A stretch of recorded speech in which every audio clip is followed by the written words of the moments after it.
Tu vois, c'est des sous-vêtements neufs. Et puis alors on a acheté, mais alors vraiment des dizaines et dizaines aussi de chaussettes neuves. Pour que voilà, ça me paraît un petit peu correct. Voilà, donc, À 66 ans, elle est de tous les combats, ou presque. Aujourd'hui, Teresa doit se rendre à la frontière italienne. Dans ses bras, des sacs de vêtements collectés par les associations ADN et Habitat et Citoyenneté. Ils seront redistribués aux 250 migrants bloqués dans la ville frontalière de Ventimille. Avec Loïc, une fois ou deux par semaine, on vient, lui ou avec Loïc ou d'autres bénévoles, on vient, on va ramener tout en Italie. Donc vous chargez tout et vous emmenez tout en Italie. On charge et on ramène tout en Italie.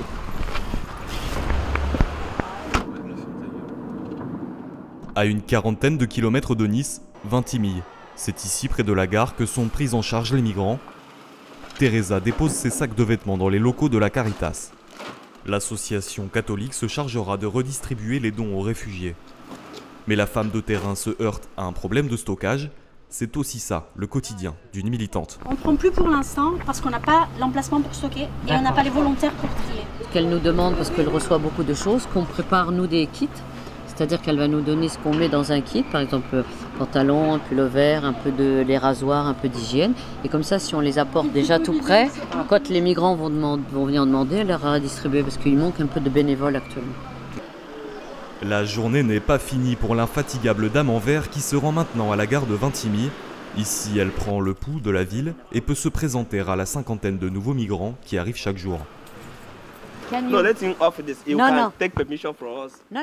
Plus qu'une mission, ces démarches semblent pour elle un besoin presque essentiel. Je ne pourrais pas me contenter d'une vie sans un but comme ça pour les autres. Et en plus, c'est un peu ma nature, j'adore aller vers les autres.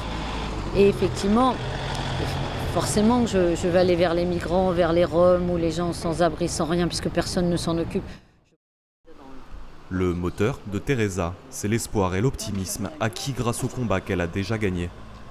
Par rapport, par exemple, aux Roms, j'ai vu certaines évolutions de personnes que je connais qui étaient plutôt contre et qui ont compris aussi que c'était des enfants, qu'ils allaient à l'école et que c'était pour eux une voie de s'en sortir pour eux et puis pour une société meilleure, même pour nous. Tu vois, là, aujourd'hui, on a rencontré des gens, on voit un peu la situation. Tout à l'heure, je vais en voir d'autres. Et moi, je trouve qu'on avance comme ça. Une journée presque banale se termine pour Teresa, elle-même fille d'immigrés italiens. Les oubliés de la région semblent pouvoir compter sur la Dame en vert qui comptabilise 42 ans d'action sociale.